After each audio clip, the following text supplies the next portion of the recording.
विकसित भारत जी राम जी बिल 2025 को सभा में पूरा स्थापित करने की अनुमति दी जाए।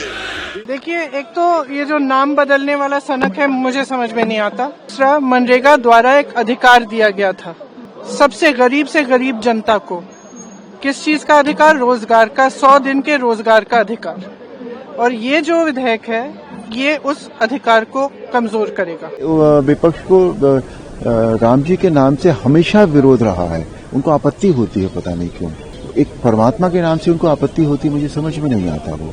नहीं, मोदी जी को ऐसी किसी भी चीज से नफरत नहीं है, इन दोनों चीजों से बिल्कुल नहीं है। ये तो कह ही नहीं सकते आपकी गांधी जी से उनको नफरत। दुखद है कि अपने भाषणों में प्रधानमंत्री जी महात्मा गांधी जी के बारे में बड़ी बड़ी बातें करते हैं और जब भी उनको मौका मिलता है तो वो गांधी जी के नाम पे जो योजना शुरू हो रही है उसी का नाम बदल देना चाहते हैं। इतनी शानदार योजना जिससे इस देश के गरीबों को फायदा मिलता है, आप उस योजना का नाम बदल दे रहे हैं। आपकी चिढ़ सिर्फ ये है कि आप गांधी जी के नाम से तकलीफ है आपको, आप गांधी की विचारधारा से तकलीफ आपको है। आप दुनिया के किसी देश में जाएंगे आपको गांधी के सामने नतमस्तक होना पड़ता है, लेकिन अपने देश में आप गांधी जी के नाम पे चल रही योजना का नाम ही बदल देंगे। कोई औचित्य, कोई तर्क, कोई मतलब उसके पीछे तथ्य हो तो समझ में आता है। बस आपको उस विचारधारा से तकलीफ है तो गांधी नाम मिटा दो, लेकिन कहां से मिटाओगे आप? दुनिया के जिस देश में जाओगे आपको अंततोगत्वा गांधी के सामने ही नतमस्तक होना पड़ेगा।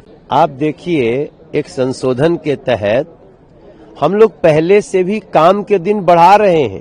पहले साल भर में जितना दिन काम देना मैंडेटरी होता था उससे भी काम का दिन बढ़ाया गया है, उसके बाद भी ये विरोध कर रहे हैं। तो इनका विरोध काम है।